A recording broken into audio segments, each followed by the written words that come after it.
भारत माता की आत्मा के मोती को मैं अपने हृदय की नदी में तलाश कर रहा था, लेकिन वो मिली लाखों करोड़ों लोगों के समुद्र के हिलोरों में। ये अल्फाज हैं राहुल गांधी के, जो आज़ादी के 77वें वर्षगांठ पर उन्होंने एक चिट्ठी जारी की। उसमें लिखा उन्होंने, राहुल गांधी ने ये भी लिखा कि जो इस देश के लोगों की आवाज़ है वही भारत माता है। भारत माता इस देश की नदी नहीं है, इस देश के पहाड़ नहीं है, इस देश की सत्ता तो कतई नहीं है। भारत माता है इस देश के करोड़ों करोड़ों लोग, और उनकी आवाज़ ही भारत माता की आवाज़ है। राहुल गांधी अपने परनाना जवाहरलाल नेहरू के उस बात को नए ढंग से परिभाषित कर रहे हैं, नए संदर्भों में भारत माता को तलाश रहे हैं। जब नेहरू ने एक गांव के लोगों से पूछा था, जो भारत माता की जय के नारे लगा रहे थे, नेहरू ने पूछा, ये भारत माता कौन है, क्या आप लोग जानते हैं? गांव के लोग खामोश रह गए। नेहरू ने तब भारत माता के विषय में समझाते हुए कहा था कि इस देश की नदियां, इस देश के पहाड़ और इस देश का भौगोलिक जो एरिया है वो भारत माता नहीं है। भारत माता है इस देश के लाखों करोड़ों लोग, आप और हम, इस देश के करोड़ों बच्चे, महिलाएं, किसान, मजदूर, ये भारत माता है। आज राहुल गांधी क्यों भारत माता को याद कर रहे हैं? क्या ऐसी आवश्यकता आन पड़ी है? जब राहुल गांधी नेहरू के भारत माता की उस परिभाषा को और आगे बढ़ाते हैं, बहुत संवेदनशीलता के साथ ही नहीं, बड़ी भावुकता के साथ राहुल गांधी भारत माता को रेखांकित करते हैं कि इस देश की आवाज़ ही, और वो आवाज़ किसकी?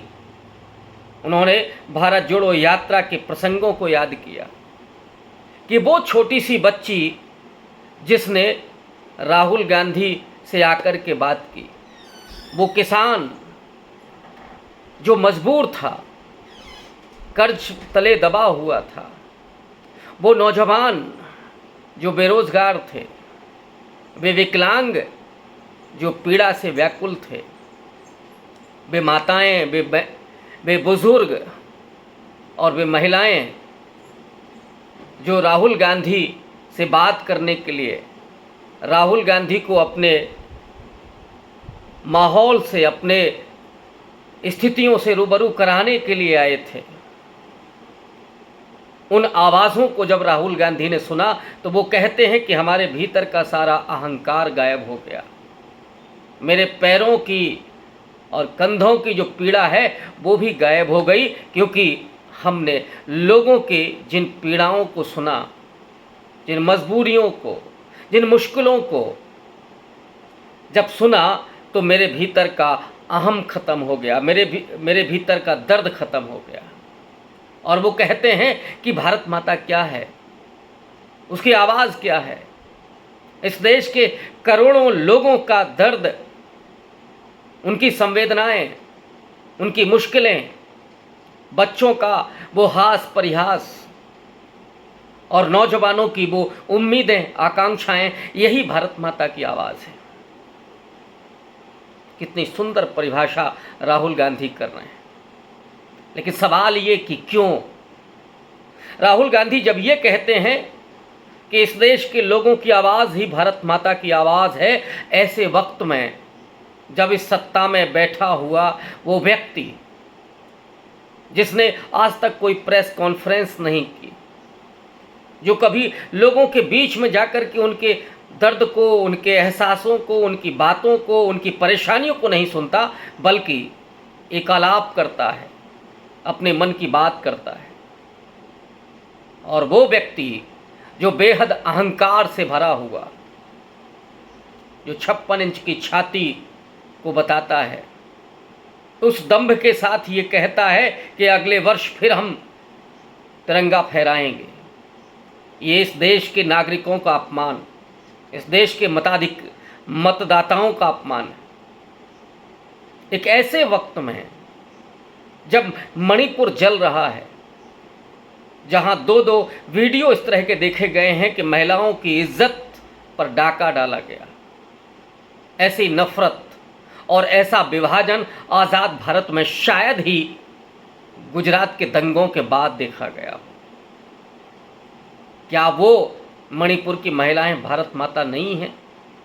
क्या उनका चीत्कार, क्रंदन, क्या उनका दर्द भारत माता का दर्द नहीं है? नूह में जो हो रहा है महाराष्ट्र में, जहां पर सांप्रदायिक दंगे हो रहे हैं, लोग एक दूसरे पर गोलियां बरसा रहे हैं, क्या इससे भारत माता की आवाज़ टूटती नहीं है? क्या भारत माता के टुकड़े नहीं हो रहे हैं?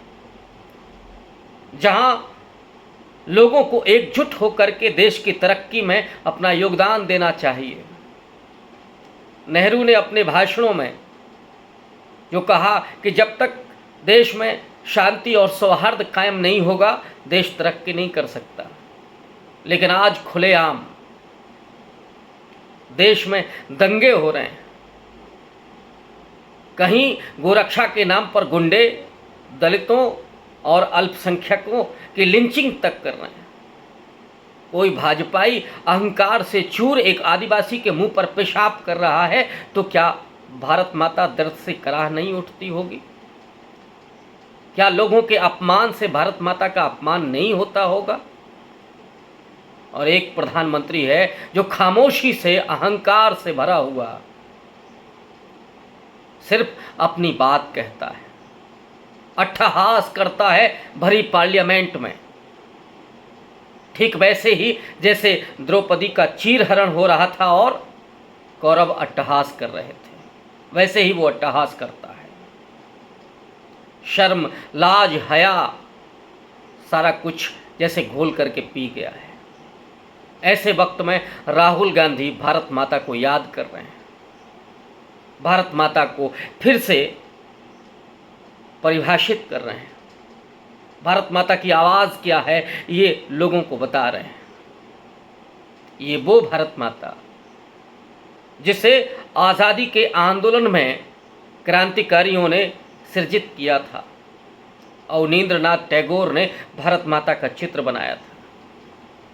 एक ऐसी युवती, एक ऐसी माँ जो गुलामी की जंजीरों में कैद थी और उन बेड़ियों को तोड़ने के लिए वे क्रांतिकारी अपनी जान की परवाह किए बगैर भारत माता पर निछावर होने के लिए तैयार थे।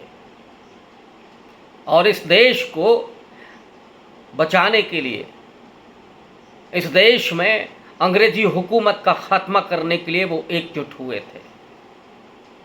उस भारत माता को सृजित किया और उस पूरे एहसासों के साथ जोड़ा अफ्रीका से लौटकर आने वाले गांधी ने। गांधी जब गोपाल कृष्ण गोखले के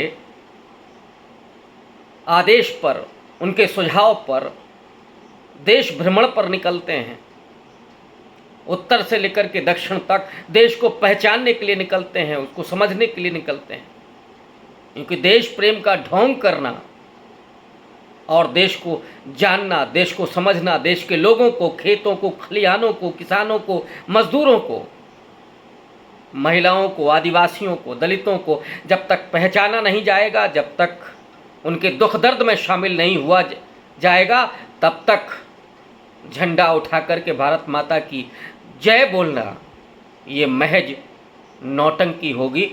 देश प्रेम तो कतई नहीं हो सकता। जो लोग देश के नाम पर अमेरिका में बैठ करके आंसू बहाते हैं वो सच्चे देशभक्त नहीं हैं। देशभक्ति तो वो है कि जहां देश के लोगों के साथ साक्षात करना, उनके दुख दर्द, हंसी खुशी, उनकी उम्मीदों के साथ तादात्म्य करना, शामिल होना उनके जज्बातों में, उनकी आकांक्षाओं में, तब देश प्रेम होता है। और गांधी ने इस देश के लोगों के भीतर से उस भय को निकाला जो ब्रिटिश हुकूमत के आतंक से कायम हुआ था। भगत सिंह, राजगुरु, सुखदेव ने अपने फांसी के फंदे को चूम कर भी देश के लोगों से उस भय को दूर किया था। तब लोग गांधी के बढ़ते कदमों के पीछे डगर डगर निकल गए थे। वे महिलाएं भी जिनकी सीमा कभी केवल दहलीज हुआ करती थी, वो भी निकलती हैं झंडे लेकर के, भारत माता के जयकारा करते हुए। अपने देश के उन क्रांतिकारियों को याद करते हुए, उनके संकल्प को याद करते हुए हजारों, लाखों, करोड़ों लोग, अब कोई अपनी नौकरी छोड़ करके, कोई अपने शिक्षण संस्थानों को छोड़ करके निकल पड़ता है इस देश के आज़ाद कराने के लिए, उस भारत माता की बेड़ियों को तोड़ने के लिए, उन जंजीरों को तोड़ने के लिए। तब आज़ादी मिलती है 15 अगस्त 1947 को। देश आगे बढ़ता है, उन तमाम चुनौतियों से जूझता है।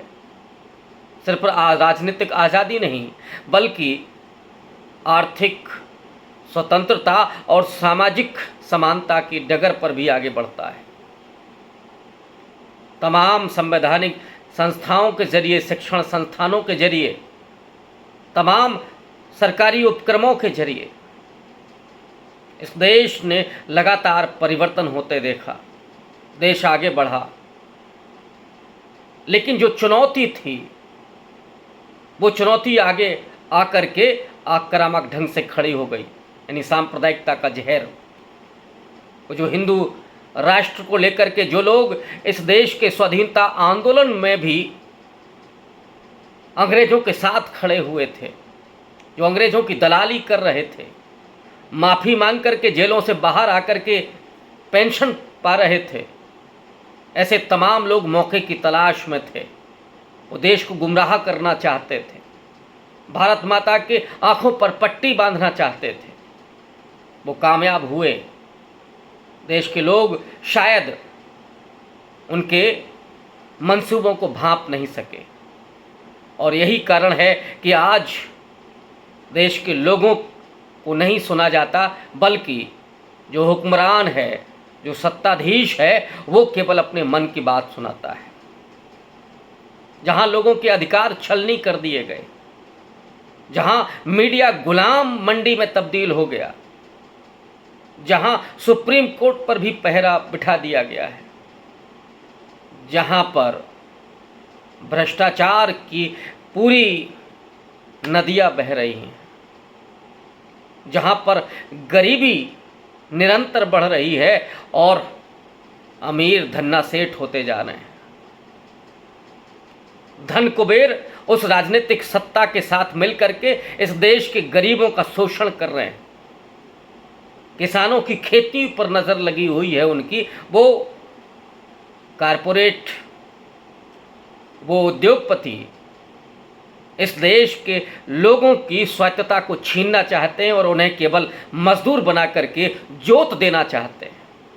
ऐसे वक्त में राहुल गांधी का भारत माता की आवाज़ को सुनना, उस पीड़ा को सुनना, उन उम्मीदों को, उन आकांक्षाओं को सुनना और उनको रेखांकित करना, उनको एड्रेस करना, और उसके लिए खुद तकलीफ सहते हुए 4000 किलोमीटर की पैदल यात्रा करना।